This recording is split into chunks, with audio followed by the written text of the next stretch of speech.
பிலிப்பியர் 4:8. கடைசியாக சகோதரரே, உண்மை உள்ளவைகள் எவைகளோ, ஒழுக்கம் உள்ளவைகள் எவைகளோ, நீதி உள்ளவைகள் எவைகளோ, கற்புள்ளவைகள் எவைகளோ, அன்புள்ளவைகள் எவைகளோ, நற்கீர்த்தி உள்ளவைகள் எவைகளோ, புண்ணியம் எதுவோ, புகழ் எதுவோ, அவைகளையே சிந்தித்து கொண்டிருங்கள் என்று நாம் வாசிக்கிறோம். இதில் நம்ம முதல் காரியம் உண்மை உள்ளவைகள் எவை என்று நாம் வேதத்தின் அடிப்படையிலே ஆராய்ந்து பார்த்தோம்.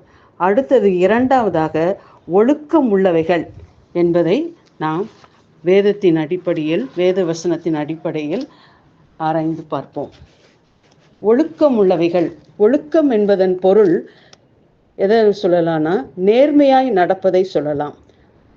அடுத்தது நம்முடைய உரையாடல்கள் ஷுட் பி எப்படி இருக்கும், நம்ம conversation should be polite and decent. நம்முடைய வார்த்தையில் ஒரு ஒழுக்கம் இருக்க வேண்டும். அடுத்தது நம்முடைய வாழ்க்கை, ஆர்டர்லி லைஃப், நம்முடைய வாழ்க்கை முறை நல்ல திட்டமிட்ட ஆர்டர்லி லைஃபாக காணப்பட வேண்டும். இது மூன்றையுமே நம்ம ஒழுக்கம் என்று சொல்லலாம். முதலாவது நேர்மை. ஏசாயா 57:2. நேர்மையாய் நடந்தவர்கள் சமாதானத்துக்குள் பிரவேசித்து தங்கள் படுக்கைகளில் இளைப்பாறுகிறார்கள். அப்போ நேர்மையாக நடந்தோம்னா நமக்கு இளைப்பாறுதல் உள்ள ஒரு ஜீவியம் உண்டு. நீதிமொழிகள் 28:6. இரு வழிகளில் நடக்கிற திரியாவரக்காரன் ஐஸ்வர்யனாக இருந்தாலும் நேர்மையாய் நடக்கிற தரித்திரன் அவனிலும் வாசி.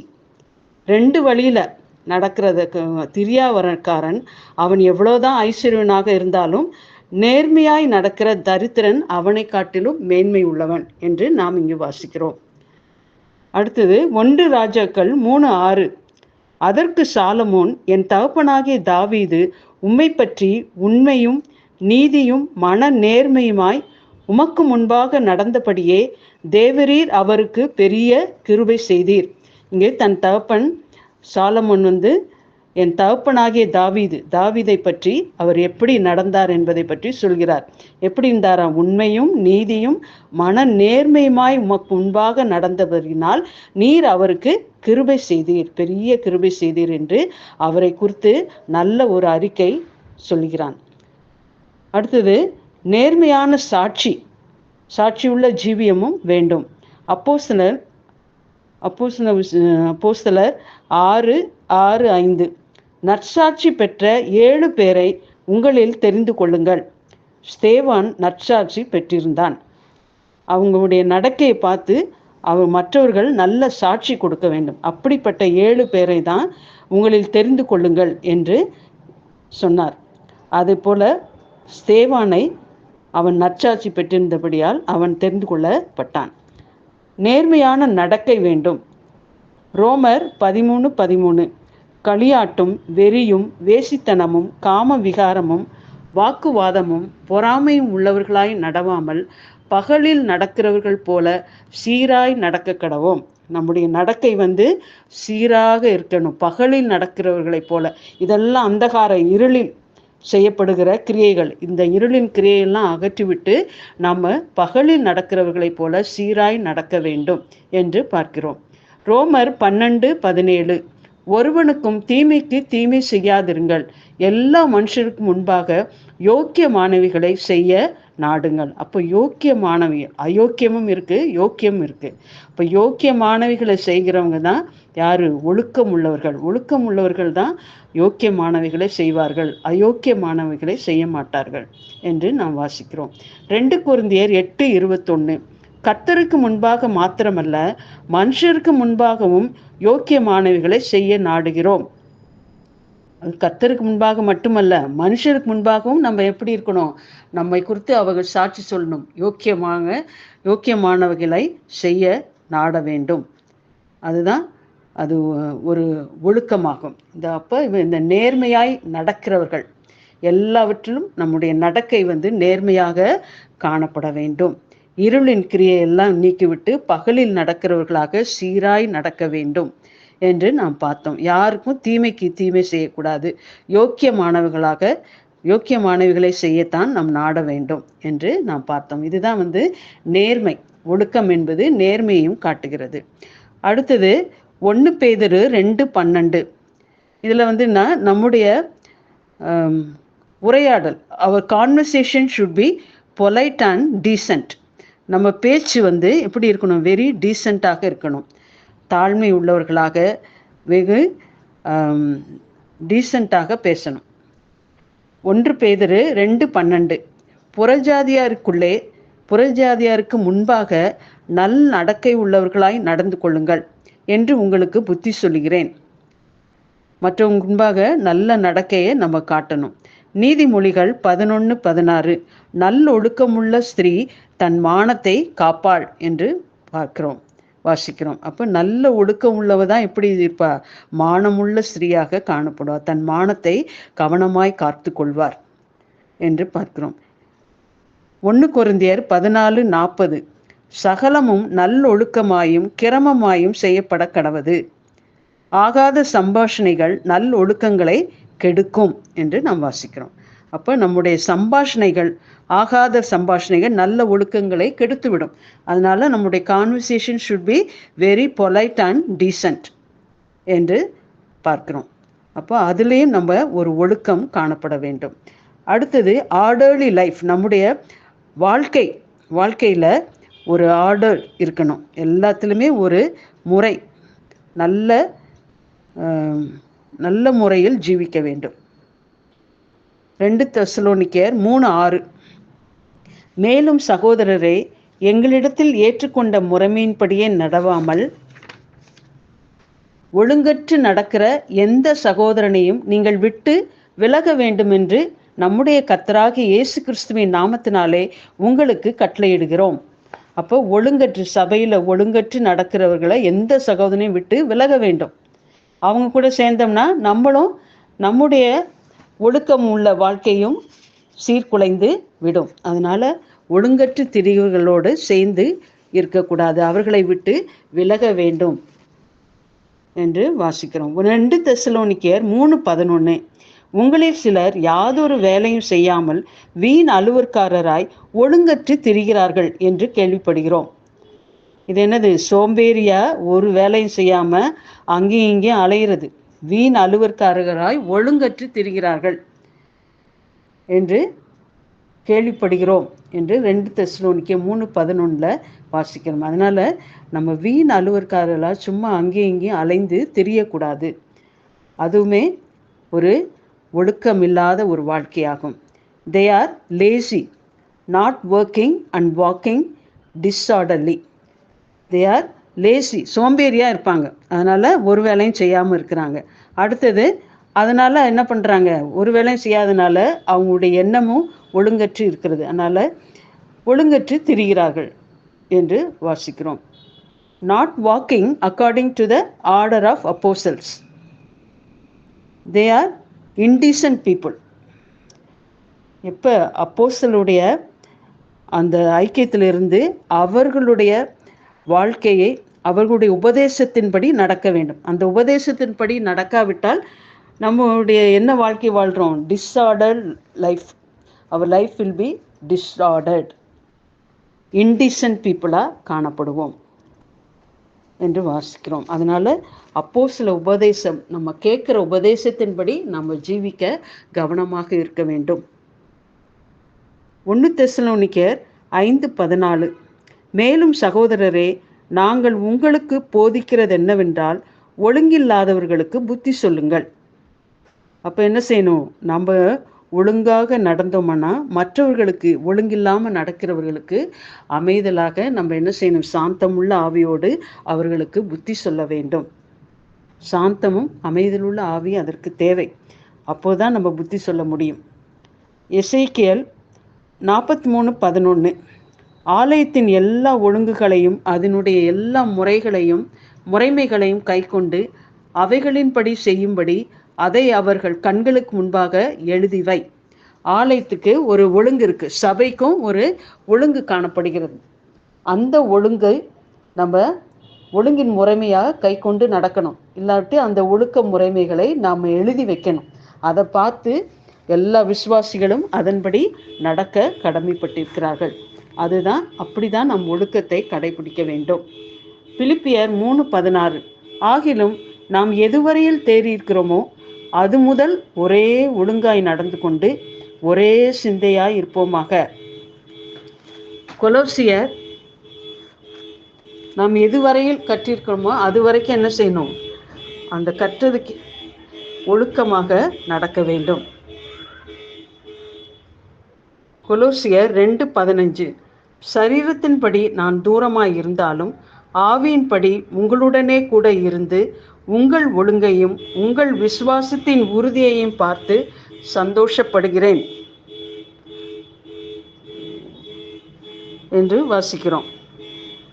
சரீரத்தின்படி அப்போஸ்தலன் பவுல் என்ன சொல்றார்? நான் தூரமாய் இருந்தாலும் ஆவியின்படி என்னுடைய ஆவி உங்களோடையே இருக்கிறது, உங்கள் ஒழுங்கையும் உங்கள் விசுவாசத்தின் உறுதியை பார்த்து சந்தோஷப்படுகிறேன். அவர் கர்த்தருக்குள் ஆவிக்குள் சந்தோஷப்படுகிறார். உன்னத பாட்டு 4:13-14 சிங்கார தோட்டம். இங்கு குறிப்பிடப்பட்டுள்ள சிங்கார தோட்டம் என்பது தேவனுடைய சபையை காட்டுகிறது. அதில் என்னெல்லாம் இருக்குது? மாதுளம் செடிகளும் மாதுளம் பழத்தில் எவ்வாறு முத்துக்கள் ஒழுங்கும் கிரமமாய் அடுக்கப்பட்டிருக்கிறதோ அப்படியே நம் வாழ்க்கை முறை எல்லாவற்றிலும் ஒரு ஒழுங்கு காணப்பட வேண்டும். Discipline and orderly life we should lead. We should obey the laws of the Lord and lead a orderly life, discipline life. நம்முடைய ஒழுக்க மாதுளத்தில் எப்படி அந்த முத்துக்கள் அழகாக அடுக்கப்பட்டுள்ளதோ அதுபோல் நம்முடைய வாழ்க்கை எப்படி இருக்கணும்? ஒரு டிசிப்ளின் இருக்கணும். நம்முடைய வாழ்க்கையில் ஒரு ஒழுக்கம் இருக்கணும். எதை எப்போது செய்ய வேண்டுமோ அதை அப்போது செய்ய வேண்டும். ஒவ்வொரு நாளும் ஒழுக்கத்தை கடைபிடிக்க வேண்டும். Even the grave of Jesus is kept in order. யோவான் 20:7 சீலைகள் கிடக்கிறதையும் அவருடைய தலையில் சுற்றியிருந்த சீலை மற்ற சீலைகளுடனே வைத்திராமல் தனியே ஒரு இடத்தில் சுருட்டி வைத்திருக்கிறதையும் கண்டான் என்று அதில் கூட ஒரு ஆர்டர். தலையில் உள்ள சீலை அந்த மற்ற சீலையோடு வைத்திராமல் தனியே சுருட்டி வைக்கப்பட்டிருந்தது. அவருடைய கல்லறையில் கூட ஒரு ஒழுங்கு காணப்பட்டது. லூக்கா 24:12 சீலைகள் தனிப்பட வைத்திருக்கிறதை கண்டு பேதுரு ஆச்சரியப்பட்டான். பேதுரு அந்த கல்லறைக்குள்ளே போய் அதை பார்த்து ஆச்சரியப்படுகிறார். இப்படி கல்லறையில் கூட ஆண்டவர் உடைய சீலைகள் தனித்தனியே இருக்குது. தலையில் வைக்கப்பட்டிருக்கிற சீலை தனியாகவும் மற்ற சீலைகள் தனியாகவும் வைத்திருக்கிறதை கண்டு ஆச்சரியப்பட்டார். அதனால் நம்முடைய ஆண்டவர் பிறப்பு முதற்கொண்டு அவருடைய மரணம் வரை எல்லாமே ஒரு ஒழுங்கு காணப்பட்டது. அதே நம்ம பின்பற்ற வேண்டும். அதனால் வேதத்தில் சொல்லப்பட்ட இந்த ஒழுக்கமான காரியங்கள் நம்மிடத்தில் இருக்கிறதா என்று ஆராய்ந்து பார்த்து நம்மை சரி பண்ணி கொள்ள வேண்டும். நம்முடைய நடக்கை நேர்மையாக இருக்க வேண்டும். நேர்மையாக நடந்தால் தான் படுக்கைகளில் நம்ம இளைப்பாற முடியும். நம்மளுக்கு இளைப்பாறுதல் உள்ள ஒரு முடிவு கிடைக்கும் என்று பார்த்தோம். அப்புறம் என்னது? நம்முடைய பேச்சு ஒரு பொலைட் அண்ட் டீசென்ட் கான்வர்சேஷனாக இருக்கணும். யார்கிட்ட பேசினாலும் அதில் ஒரு ஒழுங்கு காணப்பட வேண்டும், ஒரு மரியாதை, அதெல்லாம் நமக்கு தேவை. அது நம்ம பேச்சை வைத்தே நம்ம எப்படிப்பட்டவர்கள் என்பதை கண்டுகொள்வார்கள். அடுத்தது நம்முடைய ஜீவியத்தில் ஒரு ஒழுங்கு காணப்படணும். அதுதான் நம்ம பார்த்தோம். அதனால் இந்த ஒழுக்கம் உள்ளவைகளை நாம் பின்பற்றி அதையே சிந்தித்து கொண்டிருக்க வேண்டும் என்று பிலிப்பியரில் பவுல் அப்போஸ்தலன் சொல்கிறார். கர்த்தர் தாமே நமக்கு கிருபை செய்வாராக.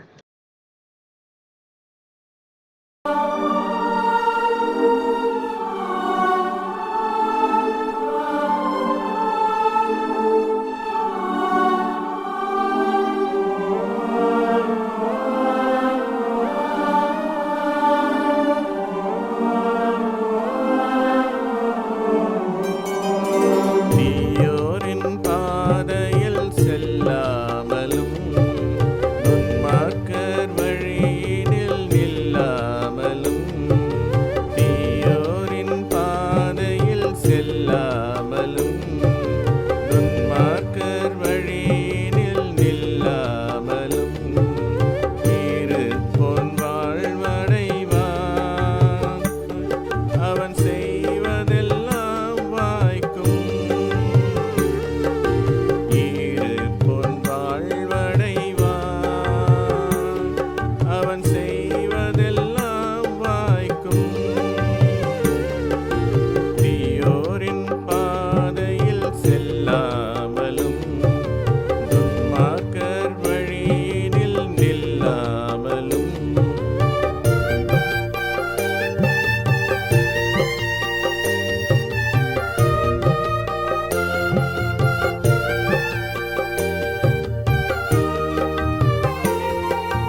அவன் செய்வதெல்லாம் வாய்க்கும்.